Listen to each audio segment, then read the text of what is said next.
저는 지난 월요일, 그러니까 그 고난주간 그 첫째 날에 여러분에게도 배부해드렸던 그 고난주간 묵상집을 가지고 묵상을 했는데요.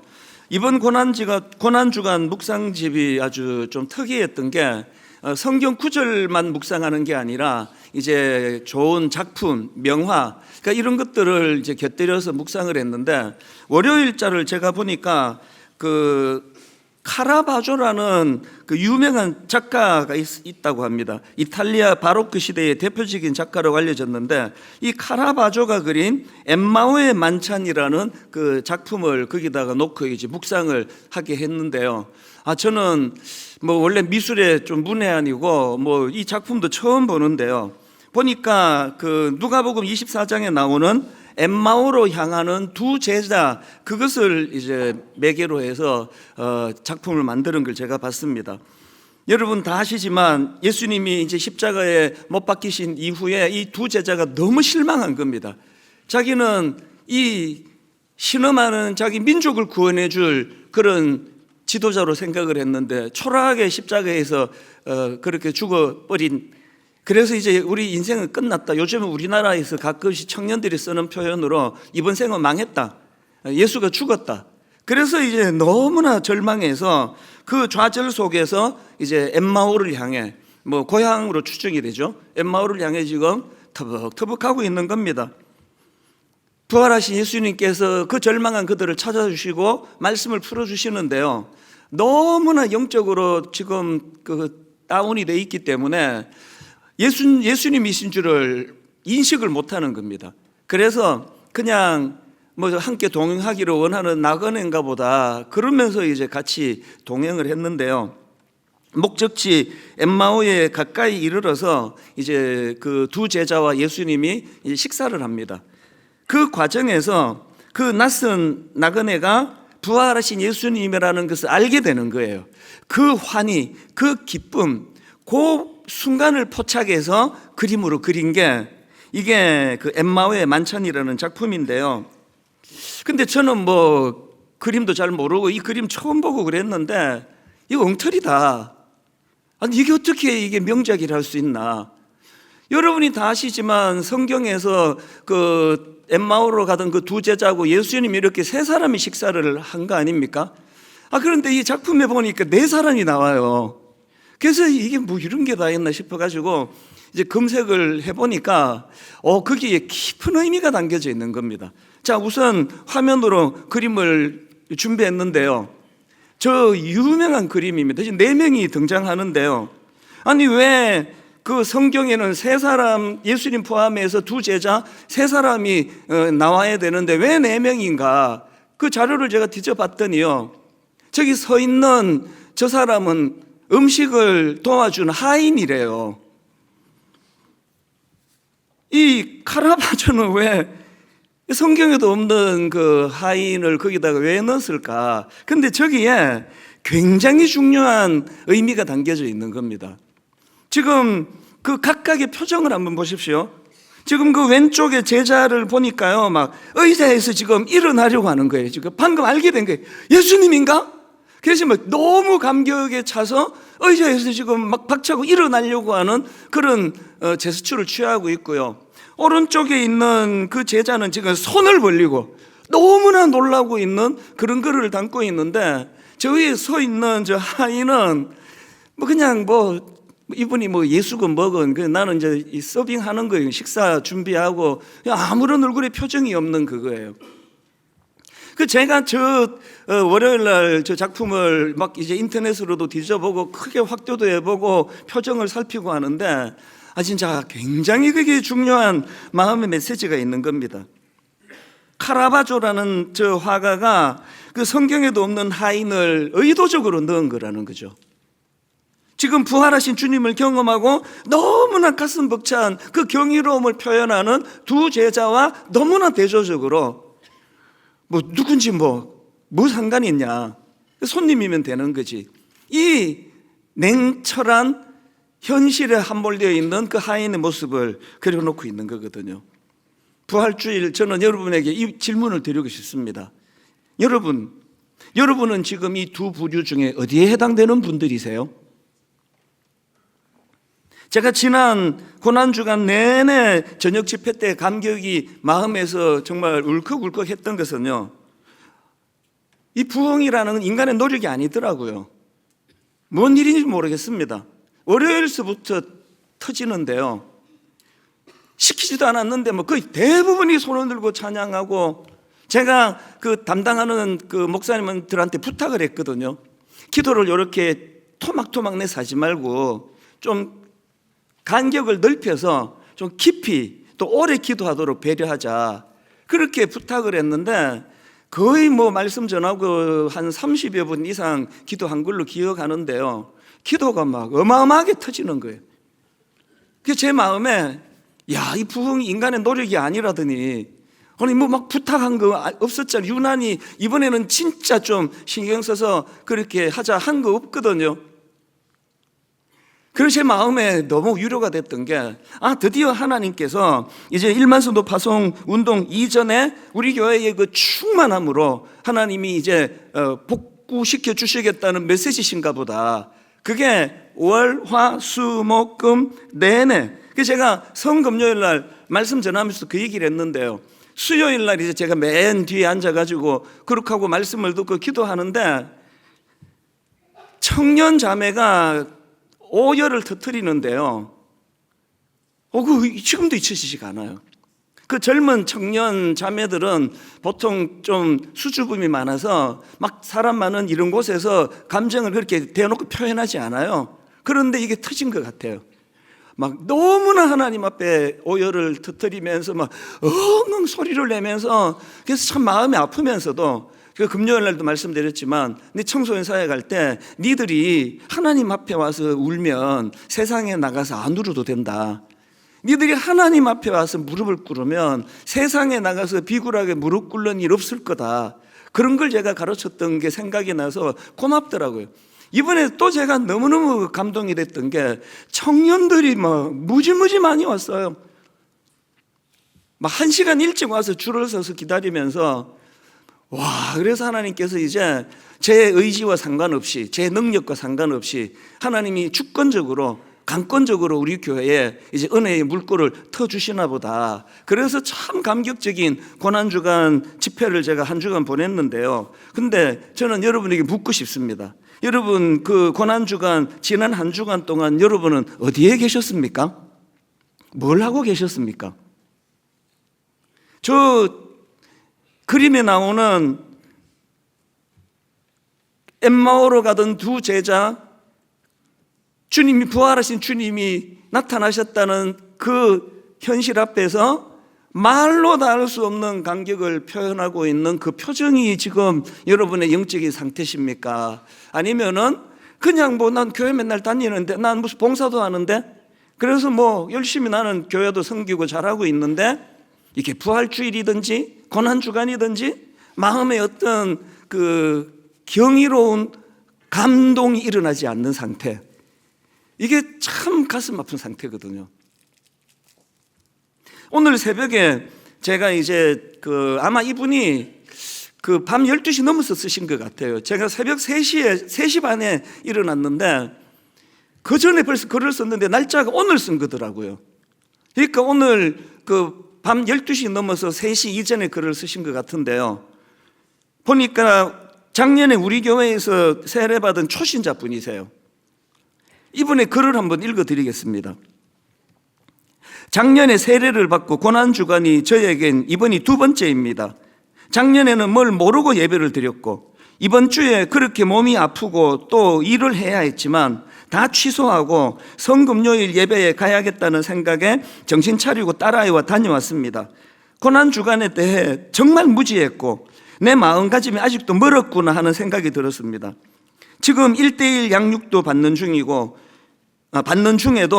십자가와 예수님에 대해 얘기하고, 성금요일 당일에도 소그룹 다락방에서 십자가에 대해 얘기를 했지만, 사실 십자가에 대해 계속 고민을 하고 생각을 해보아도 십자가가 저에게 주는 의미가 너무 어렵고 이론적으로만 받아들이는 게 아닌가 싶었고, 주님께 계속 질문을 했습니다. 주님, 십자가가 저에게 무엇인가요?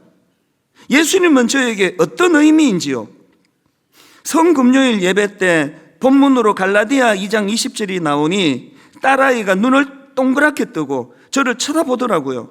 눈빛으로 엄마 이거 외우던 거잖아 하면서요. 제가 소리내어 외울 때마다 딸이 옆에서 다 듣고 있어서 알았나 봅니다. 저는 그렇게 암송하고 비로소 오늘에서야 그 말씀이 와닿았습니다. 그렇게 암송을 했던 구절이 목사님의 말씀을 듣고 저도 모르게 온몸에 전율이 느껴지면서 뜨거운 눈물을 흘리고 있었습니다. 제가 느낀 거 글로도 뭔가 거창한 말로 표현할 수는 없습니다만 십자가를 지신 예수님의 마음을 이제야 이론이 아닌 제 마음으로 믿음으로 알 것 같습니다. 저에게 제 질문에 또 대답해 주시는 역시 주님. 그냥 가슴이 뜨거워졌고 주님이 저를 이끄신 날을 떠올리면 저는 지금도 눈물이 납니다. 작년에 이 교회에서 세례를 받은 초신자예요.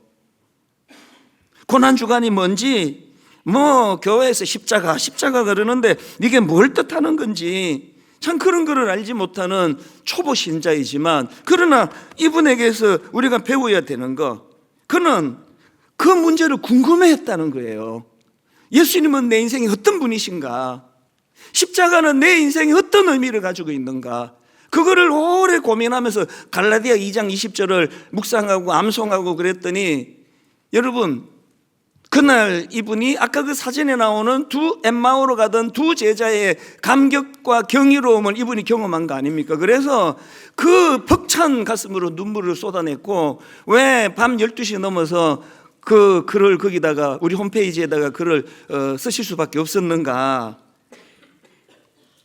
여러분들도요 이 초신자 성도님이 가졌던 복음에 대한 궁금증 그리고 복음에 대한 관심 이것이 지금 여러분에게 지금 다 식어 있는 상태는 아닌가 돌아보셔야 된다는 거예요. 자, 그렇다면요 복음이 뭐냐는 거예요.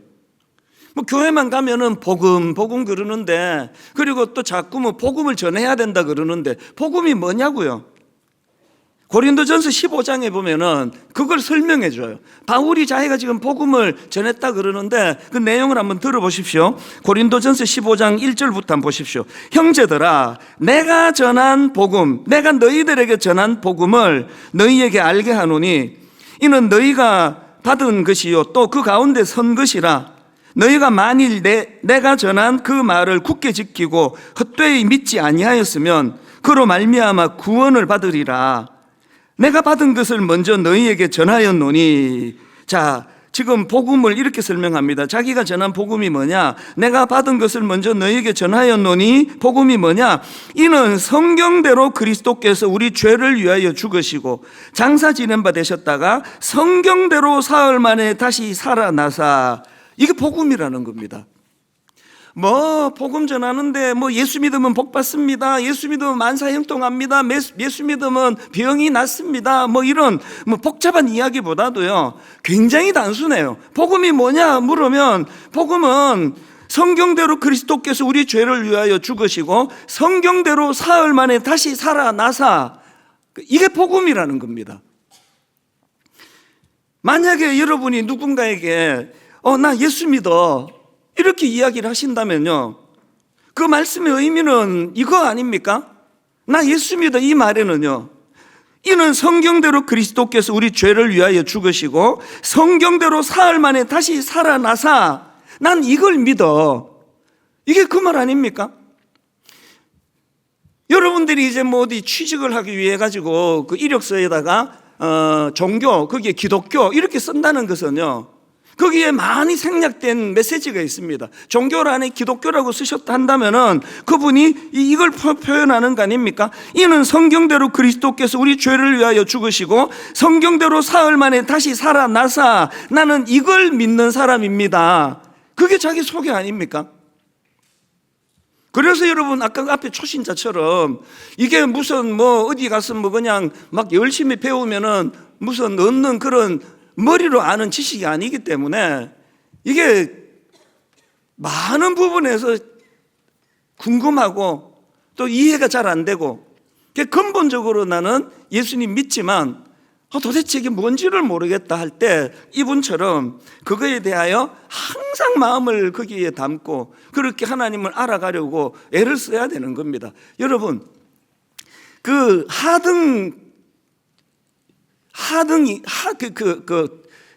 동물이라 그럴까요? 인간보다 하등한 동물이 인간을 알아간다 하면 상상을 해보세요. 우리 집 강아지가 저를 알아간다. 지금 한 10년 이상 같이 살았거든요. 걔가 저를 압니까? 걔가 나가서 어떤 일을 하고 있는지, 제가 요즘 내가 어떤 일로 고뇌하는지, 뭘로 기뻐하는지 그 강아지가 아느냐고요. 여러분, 우리 인간으로는 비교할 수 없고 감당할 수 없는 이 땅을 창조하신 그 하나님을 우리가 알아간다 했을 때는 너무 쉽게 아는 그거 다 아니에요. 그게 어떻게 그게 가능하냐고요. 저는 모태신앙이고 만 63년째 지금 교회를 다니고 63년 플러스 10달 신학 공부한 지가 35년이 됐고요. 눈만 뜨면은 성경을 묵상하고 눈만 뜨면은 성경을 연구하는데 갈수록 모르겠어요. 진짜 하나님을 잘 모르겠습니다. 정말 모르겠어요. 그분의 뜻을 제가 잘 모르겠다고요. 그래서 예전에는요, 신학교 1학년 때 우리 모교회를 포함해서 와서 설교하라, 대학부 와서 설교해달라 그러면 막 할렐루야 그러고 단 한 번도 거절한 적이 없어요. 그리고 분당 우리 개척하고는 제가 졸업한 그 총신대학 신학대학은 얼마나 영광입니까? 신학교에 와서 설교해달라, 또 심지어는 그 수련회 3일 동안 수련회를 인도해달라 그랬을 때 한 번도 거절한 적이 없습니다. 가서 자신만만하게 설교하고 그랬는데 요즘에는 신학교는 아예 안 가요. 자신이 없어요. 교수님들 앞에서 설교할 자신이 없습니다. 우리 이 젊은 신학생들 앞에서 막 그렇게 소리 지르면서 설교할 자신이 없습니다. 청년 집회 안 가는 게 아니라 못 가요. 미안해서 못 가요. 한국 교회를 이렇게 만든 주범 중에 하나가 우리 세대인데 내가 무슨 낯짝으로 청년들 앞에 가서 복음의 권능 이거를 내가 설교하겠나. 청년 집회 할 수 있으면 안 갑니다. 점점 모르겠습니다. 여러분, 우리 집 강아지가 나 같은 인간을 이해하는데도 그게 불가능하다고 한다면 도대체 여러분, 우리가 우주를 창조하신 지금 하나님 존재를 아는 거는 그 다음 문제고, 하나님의 창조 세계 여러분 다 아십니까? 빛의 속도가 몇 억 광년을 가고 어쩌고 저쩌고가 이게 와닿느냐고요. 그렇기 때문에 이 초신자 성도님처럼 마음에 계속 그거를 갈망하는 거죠. 주님, 당신은 내게 어떤 의미이십니까? 십자가 그러는데 이 십자가의 의미를 좀 알기를 원합니다. 그 사모하는 마음을 가지고 그렇게 성금요 예배에 참석을 하니까 하나님께서 계시라 그러잖아요. 보여주시는 것만 아는 거예요. 나 하나님 다 안다. 그건 지독한 이단이에요. 보여주시는 것만 아는 거거든요. 이분에게 금요일날 보여주신 것 때문에 전율이 느껴지고 말씀을 들으면서 자기도 모르게 뜨거운 눈물이 흘러나고, 이 감격이요, 어정쩡하게 목사가 되고 어정쩡하게 장로가 되고 어정쩡하게 권사가 돼갖고 다 아는 것 같은데 그에 대해서 정말 무지하게 신앙생활을 할 수가 있는 거거든요. 우리 이 감격을 회복해야 돼요. 그래서 우리가 이 감격을 회복하기 위하여 누가복음 24장 30절 31절, 아까 그 엠마오로 가던 그 두 제자의 감격을 한번 보십시오. 그들과 함께 음식 잡수실 때에 떡을 가지사 축사하시고 떼어 그들에게 주시니 그들의 눈이 밝아져 그인 줄 알아보더니 예수는 그들에게 보이지 아니하시는지라. 그리고는 그 다음 33절이에요. 중요합니다. 그들이 서로 말하되 길에서 우리에게 말씀하시고 우리에게 성경을 풀어주실 때에 우리 속에서 마음이 뜨겁지 아니하더냐. 아까 그 초신자 그 성도님하고 똑같은 이야기를 하고 있잖아요. 그들이 서로 말하되 길에서 우리에게 말씀하시고 우리에게 성경을 풀어주실 때 우리 속에서 마음이 뜨겁지 아니하더냐. 우리가 하나님을 알아가는 가장 중요한 통로로 하나님이 당신을 계시해 놓으신 성경을 주셨단 말이죠. 오늘 본문도 이런 관점으로 제가 풀어나가기를 원하는데요. 오늘 본문에 보면은 사도 바울이 부활과 관련해서 두 번은 언급합니다. 이 두 번은 언급하는 이 내용을 가지고 제가 이 부활 신앙이 우리에게 제공해 주는 거, 이걸 제가 두 가지로 정리를 해봤는데요. 자, 첫 번째로요, 본문을 중심으로 해서 이 부활 신앙이 우리에게 제공해 주는 거, 첫 번째가 오늘을 살게 하는 힘을 제공해 주신다는 겁니다. 두 번 언급했다 그러는데 10절에 한 번, 11절에 한 번 부활을 언급하는데 앞에 나오는 10절입니다. 내가 그리스도와 그의 부활의 권능과가 나와요. 내가 그리스도와 그 부활의 권능과 그 고난에 참여함을 알고자 하여 그의 죽으심을 본받아. 여기 나오는 부활의 권능 할 때 권능, 이게 헬라어로 디나미스예요. 아마 이 디나미스는 좀 아시는 분이 계실 거예요. 그건 능력, 이렇게 금방 나오는 분이 계세요. 그런데 이게 인간의 언어의 한계예요. 이게 그냥 툭 튀어나오는 그 능력, 우리가 알고 있는 그 능력이 아니에요. 이 능력이라는 표현이 그냥 뭐 인간이 내가 나 능력 있어, 그 능력이 아니고요. 지금 여기서 말하는 이 능력은 하나님의 살아 역사하시는 초월적인 힘이에요. 초월적인 힘, 우리를 변화시키는 힘, 그게 그분의 디나미스거든요. 오늘 사도 바울이 내가 그리스도와 그 부활의 권능, 그분의 두나미스를 갈망하는 거예요. 여기서 첫 번째 나오는 부활의 권능 할 때 이 부활의 권능이 갖고 있는 굉장히 중요한 성격이요, 이게 단순히 이론이 아니라 오늘을 살아가는 저와 여러분의 삶에 실제적으로 경험되어질 수 있는 현실적인 능력, 이걸 지금 강조하고 있는 겁니다. 그래서 사도 바울이 이걸 많이 갈망하다 보니까 고린도후서 4장 8절부터 보십시오. 우리가 사방으로 우겨 쌈을 당하여도 쌓이지 아니하며 답답한 일을 당하여도 낙심하지 아니하며 박해를 받아도 버림받지 아니하며 거꾸로 뜨림을 당하여도 망하지 아니하고 우리가 항상 예수의 죽음을 몸에 짊어지면 예수의 생명이 또한 우리 몸에 나타나게 하려 함이라. 이거 부럽지 않으십니까? 요즘에 그 심리학자들이 그 회복 탄력성, 이걸 굉장히 강조하거든요. 사람이 상처받는 게 문제가 아니라 얼마나 잘 회복이 되느냐, 얼마나 잘 치료가 되느냐. 그래서 이제 자꾸 우리는 이제 트라우마 이런 이야기들을 많이 하는데요, 회복 탄력성이면 트라우마가 없어져요. 다 치유가 되기 때문에. 지금 사도 바울이 이게 지금 회복 탄력성이 뭔가 하니까 외적으로 충격을 받아도 무너지지 않고 다시 일어나는 힘, 이게 지금 딱 사도 바울이 고백하는 거 아닙니까? 바울은 지금 사방으로 우겨 쌈을 당하여도 답답한 현실에 직면해도 심지어 박해를 받고 넘어짐을 당해도 그는 주저앉지 않는 거예요. 주저앉았다가도 벌떡벌떡 일어나는 거거든요. 이게 부활하신 주님을 사모하는데 그 부활하신 주님이 갖고 있는 두나미스의 힘이에요.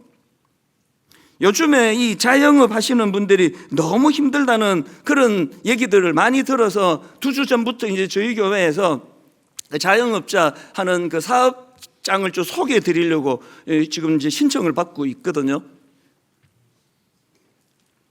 그래가지고 매상이 얼마나 오르고 이런 것보다도 우리가 어려움을 겪고 있는 우리 자영업 하시는 분들 위해 좀 기도라도 해드리고 십시일반으로 식당 하면 가서 밥 한 끼라도 우리가 좀 팔아드리고 이제 이런 사랑의 마음으로 했는데 제가 가슴이 아픈 게 뭔가 하면요, 이걸 코로나19 때도 했거든요.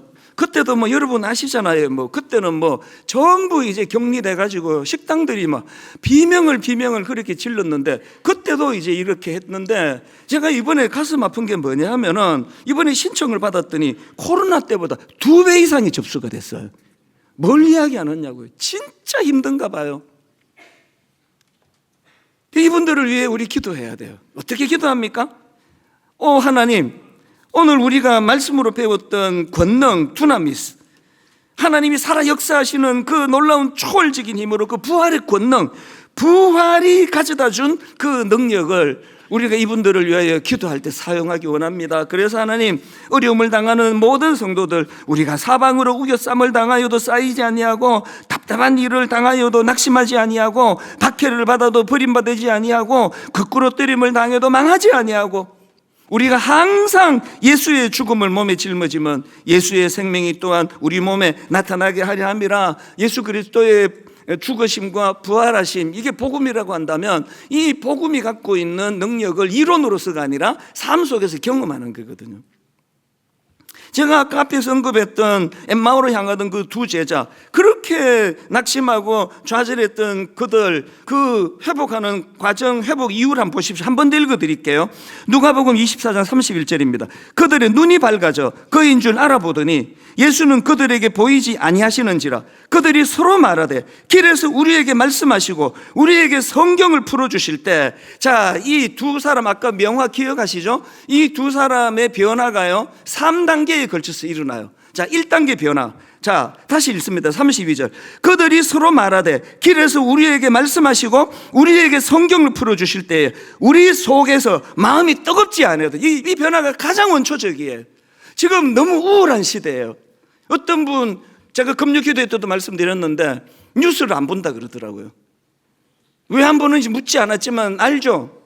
우울한 얘기밖에 안 나오는 그 끔찍한 이야기들이 너무 많고, 뭐 사건, 사고, 뭐 정치, 경제, 뭐 미국에서 지금 또 트럼프 이후로 말로도 알 수 없는 이런 불안정성. 그래서 이제 뉴스를 안 본다 그러더라고요. 깔아앉는 거예요. 우울한 거예요. 잠이 안 오고. 그랬을 때 부활하신 주님이 가진 그 두나미스, 그 능력이 뭐냐? 그들이 서로 말할 때 길에서 우리에게 말씀하시고 우리의 성경을 풀어주실 때 첫 번째 변화, 우리 속에서 마음이 뜨겁지 아니하더냐. 이런 1차적인 그 역동이 살아나는 변화가 일어났고, 그거로 끝이 아니에요. 바로 그 다음 33절에 곧 그때에 일어나 예루살렘에 돌아가 보니 11제자 및 그들과 함께 한 자들이 모여 있어. 그냥 내 내면에서만 변화가 일어나는 게 아니에요. 이제 이번 생은 망했다. 이제 뭐 예수 죽었다. 절망에서 떠나왔던 그 예루살렘으로 어떻게 한다고요? 그냥 돌아갔다. 이게 아니고요. 곧 그때에 일어나. 성경의 그 표현들이요, 하나하나가 다 의미를 담고 있거든요. 그리고 이제 세 번째 변화가 뭐냐? 자, 두 번째 변화부터 33절부터 또 읽습니다. 곧 그때에 일어나 예루살렘에 돌아가 보니 11제자 및 그들과 함께한 자들이 모여 있어 말하기를 주께서 과연 살아나시고 시몬에게 보이셨다는지라. 아까 제가 서두에 말씀드린 대로 하면 복음을 전한 거예요. 누구에게? 사도들에게, 예수님의 제자들에게. 여러분 이거 아십니까? 복음은요, 안 믿는 사람에게도 전하지만 믿는 사람에게 전하는 게 복음이에요. 장로님들께 복음을 전해야 돼요. 권사님들께 복음을 전해야 돼요. 저 같은 목사에게 복음을 좀 전해주세요. 목사님이 언제 그렇게 은혜를 받고 예수 믿은지 모르지만, 그리고 무슨 은혜를 받아서 목사가 됐는지 모르지만, 목사님 안수 받은 지 지금 20몇 년이 지났잖아요. 목사님 여전히 복음이 살아계시죠? 여전히 목사님 안에서 복음이 마음을 뜨겁게 만들고 계시죠? 여전히 복음이 목사님이 낙심될 때마다 떠나왔던 그곳으로 되돌아갈 그 에너지를 공급받고 계시죠? 전해주세요, 저한테. 그리고 권사님들끼리. 그래서 여러분, 부흥이 안 되는 교회를 가보면은요, 굉장히 뒷담화가 많아요. 교회에서 나오는 이 말하기를 박 권사 그게 나쁜 놈이라 하더라, 34절. 뭐 이런 게 많아요, 교회에. 김 권사 아들 얘기를 들어보니 참 한심하군, 이런 말을 하더라요. 다락방에서 어떤 말이 많이 나오십니까? 제가 분당 우리교회 개척했을 때 그 선배 목사님들이 당부한 몇 가지 중에 제일 강하게 당부했던 게 찬양대 만들지 말아였어요.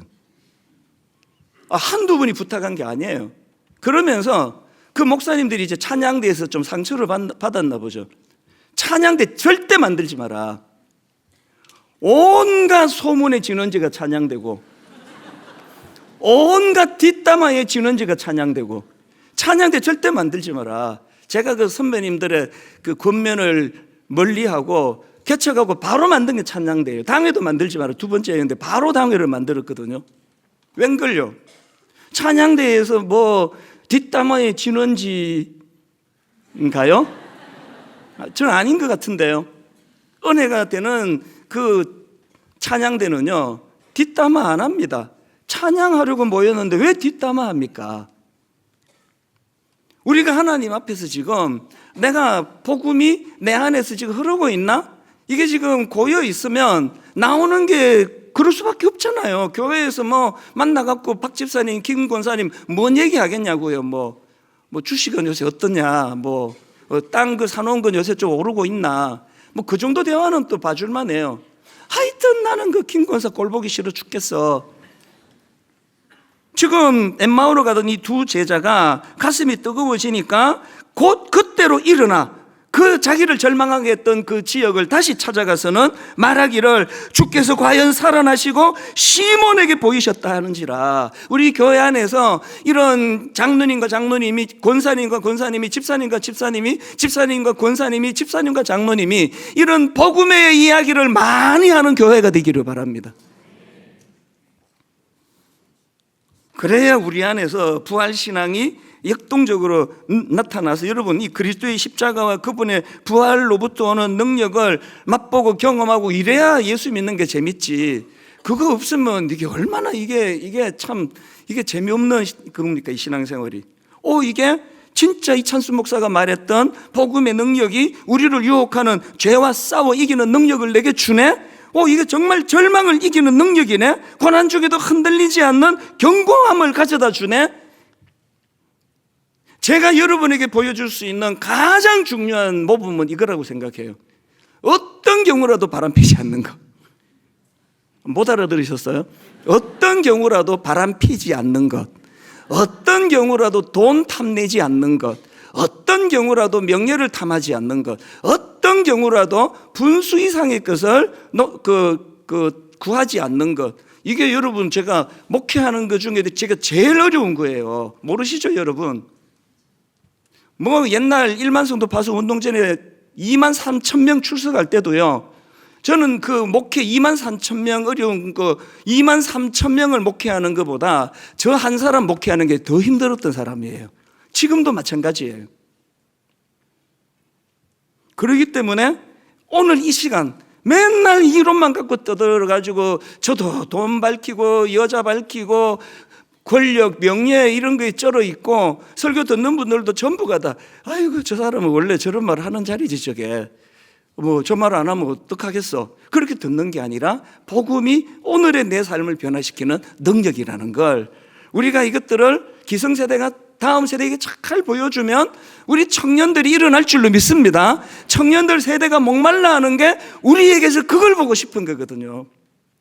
그런가 하면 두 번째로요, 부활신앙이 우리에게 제공하는 게 하나 더 있는데요, 내일을 꿈꾸게 하는 힘입니다. 자, 제가 아까 두 번에 걸쳐서 부활 얘기를 했다고 바울이 했다고 그랬는데요, 첫 번째 10절은 이제 오늘 현재 이 시간 작동하게 만드는 그런 힘이라고, 오늘을 살게 하는 힘이라고 말씀드렸다면 이 11절을 한번 보십시오. 어떻게 해서든지 죽은 자 가운데서 부활에 이르려 하노니. 여기 두 번째 나오는 이 부활은요, 미래적인 부활이에요. 최후의 부활이에요. 완전한 영광의 상태를 바울이 지금 열망하는 거예요. 그래서 이 빌립보 3장 11절 다시 보십시오. 어떻게 해서든지 죽은 자 가운데서 부활에 이르려 하노니. 여기 나오는 이르려 하노니, 이걸 제가 자료를 보니까 헬라어로 보면은 이게 그냥 뭐 원한다 이 정도가 아니래. 이 갈망이에요. 막 간절히 도달하고자 하는. 그래서 여러분, 사람은요, 자기 인생을 어디까지라고 규정하는 게 그 사람을 만드는 거예요. 내 인생은 장례식까지지. 죽으면 끝인데 자기 인생을 그렇게 규정하는 사람이 있고요. 바울은 자기 인생을 죽음 너머의 세계, 육체적인 죽음 너머의 세계가 이게 진짜 자기 삶이라고 인식을 하니까 바울의 꿈은, 바울의 이 목표는 우리보다 훨씬 더 큰 데 있거든요. 그러니까 그가 여기서 암만 고난을 당해도 억울한 일 당하고 모함을 당해도 그게 별로 바울에게는 치명적이지 않은 거예요. 왜? 이 땅에서의 삶은 누리고 즐기라고 있는 게 아니라 하나님 나라 자녀로서의 훈련하는 곳이라고 믿기 때문에. 제가 최근에도 겪었지만 그게 안 되는 게 저예요. 저는 억울한 거 너무 억울해요. 못 참겠어요.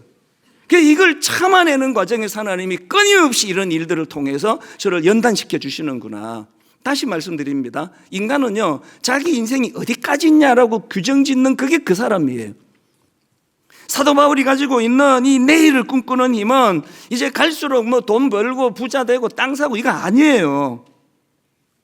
이런 의미에서 오늘 본문 12절부터 유명한 이 말씀 아시잖아요. 이제 이 말씀의 그 배경을 알고 읽으시면 더 은혜가 되실 겁니다. 자, 12절부터 바울의 이 선포를 보십시오. 내가 이미 얻었다함도 아니요 온전히 이루었다함도 아니라 오직 내가 그리스도 예수께 잡힌 바 된 그것을 잡으려고 달려가노라. 형제들아, 나는 아직 내가 잡은 줄로 여기지 아니하고 오직 한 일, 즉 뒤에 있는 것은 잊어버리고 앞에 있는 것을 잡으려고 표대를 향하여 그리스도 예수 안에서 하나님이 어디서 부르십니까? 위에서 부르신 부름의 상을 위하여 달려가노라. 우리의 상급은 하나님 나라에서 이루어지는 거지 여기서 이루어지는 게 아닙니다. 결론을 저는 이렇게 맺기를 원합니다. 시 하나를 읽어드리고 말씀을 마무리하려고 하는데요, 양광모 시인이 쓴 멈추지 마라 이런 시가 있는데 한번 보십시오. 비가 와도 가야 할 곳이 있는 새는 하늘을 날고 눈이 쌓여도 가야 할 곳이 있는 사슴은 산을 오른다. 길이 멀어도 가야 할 곳이 있는 달팽이는 걸음을 멈추지 않고 길이 막혀도 가야 할 곳이 있는 연어는 물결을 그슬러 오른다. 인생이란 작은 배, 그대 가야 할 곳이 있다면 태풍 불어도 거친 바다로 나아가라. 이게 만약에 시가 아니고요, 이게 그냥 이게 수필이라고 한다면 이게 이 단락을 이렇게 끊질 않아요. 자, 1년을 다시 한번 보시면 맨 앞에 나오는 이게 만약에 이제 수필이라면 이 문맥을 이렇게 끊겠죠. 비가 와도 가야 할 곳이 있는 새는 그리고 줄 바꾸고 하늘을 날고 이렇게 해야 되는 거 아닙니까? 그런데 지금 이 시에서 지금 이 시를 쓴 그 시인이 뭘 강조하고 싶은 겁니까? 비가 와도 가야 할 곳이 있는, 그리고 끊고 새는 하늘을 낳고 또 눈이 쌓여도 그 다음에 가야 할 곳이 있는, 그리고 끊고 사슴은 산을 오른다. 이게 지금 이 그 시인이 뭘 지금 강조하고 싶은 겁니까? 가야 할 곳이 있는이에요. 가야 할 곳이 있는. 그래서 그 가야 할 곳이 있는 그 대상이 뭐 새가 되었든지 간에 사슴이 되었든지 간에 달팽이가 되었든지 간에 연어가 됐든지 간에 가야 할 곳이 있다면 이게 강조가 됐습니다. 그래서 맨 마지막 결론이 인생이란 작은 배, 그대 가야 할 곳이 있다면 태풍 불어도 거친 바다로 나아가라. 이 결론처럼 이렇게 나오는 거 아닙니까? 이건 꼭 주님이 저보고 하시는 말씀 같아요. 억울하고 힘들고 답답한 성도님들에게 네가 어떤 말씀을 전하는 게 옳겠느냐. 여러분, 가야 할 곳이 있어요. 우리는 가야 할 곳이 있기 때문에 사도 바울처럼 사방으로 에어쌈을 당하는 순간이랄지라도, 너무 억울해서 잠을 이루지 못하는 순간이랄지라도 이 땅으로서의 삶의 끝이 아니기 때문에 다시 털고 일어나는 이 과정들이 다 훈련이다. 그래서 오늘 빌립보 3장 13, 14절 읽고 말씀을 마치겠습니다. 형제들아, 나는 아직 내가 잡은 줄로 여기지 아니하고 오직 한 일, 즉 뒤에 있는 것을 잊어버리고 앞에 있는 것을 잡으려고 표대를 향하여 그리스도 예수 안에서 하나님이 위에서 부르신 부름의 상을 위하여 달려가노라. 같이 기도하시겠습니다. 부활하신 주님, 우리 같은 좁은 시야를 가지고는 크신 하나님이 머리에 담겨지지가 않습니다. 우리 같은 하루살이 같은 시각을 가진 입장에서 그리스도의 십자가의 의미, 그분의 죽으심, 그분의 부활하심 머리에 담겨지지가 않습니다. 그래서 날마다 묵상하며 은혜를 구합니다. 이번 부활주일 동안에 아버지 그 초신자 성도님이 우리에게 모범을 보여주었던 것처럼 그리스도의 십자가와 그분의 죽으심, 그분의 부활하심, 많은 목마름을 가지고 그 십자가와 부활을 묵상하는 저희들 되게 하여 주시옵소서. 하나님, 이제 부활주일 헌금을 주님께 드리려고 합니다. 이것이 제대로 잘 쓰여지도록 하나님 간섭하여 주시옵소서. 감사드리옵고 예수님 이름으로 기도드립니다. 아멘. 오늘 이번 부활주일 헌금은 굉장히 참 의미가 있습니다. 늘 우리가 찬양으로 부활주일 헌금을 드렸는데요. 원래는 우리 청년들이 그 스킷 드라마라고 짧은 그 메시지를 담은 드라마를 공연하는 시간을 가질 텐데, 그 앞에 예배에서도 막 울컥울컥 하는 걸 참으면서 이것을 제가 봤는데요. 우리 청년들의 이 스킷 드라마 공연을 보시면서 우리 하나님께 헌금 드리도록 하겠습니다.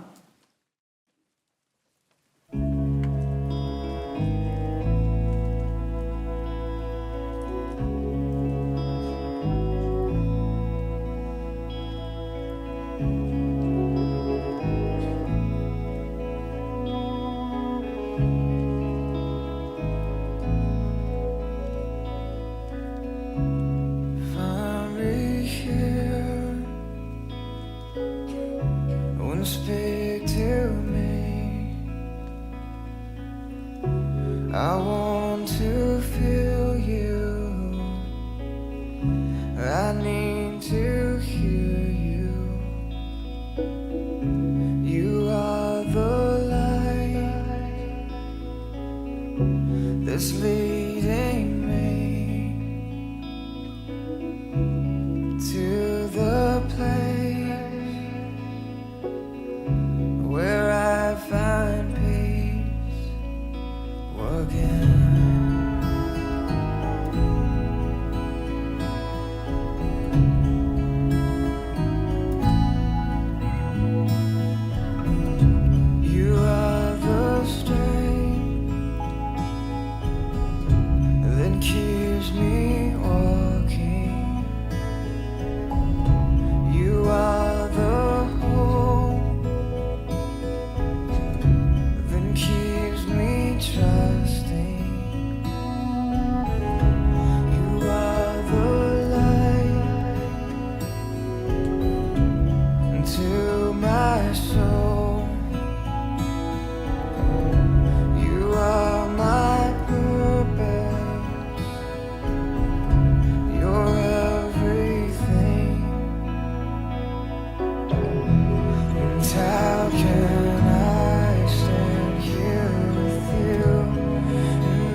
저는 오늘 아무 말도 안 하기를 원합니다. 여러분이 느끼고 여러분 스스로가 하나님 앞에서 저 메시지가 뭘 의미하는지를 이 부활주일날 좀 맛보시는 시간 됐으면 좋겠습니다.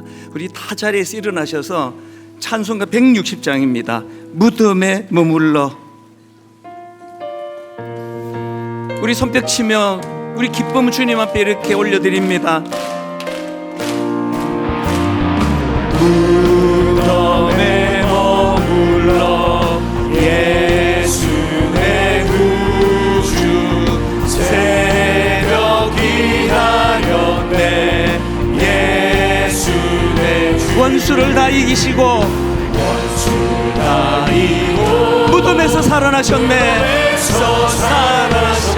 어두움을 이기시고 나와서 성도 함께 길이 다스리시네. 사셨네. 예수 다시 사셨네. 헛되이 지키네.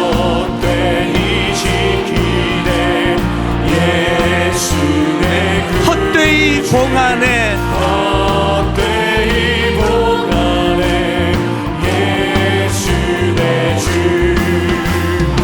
원수를 다 이기고 무덤에서 살아나셨네.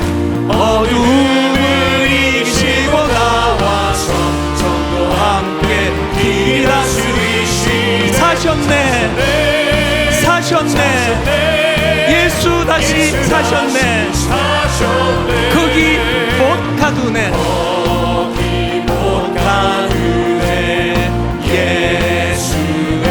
우리를 살리네.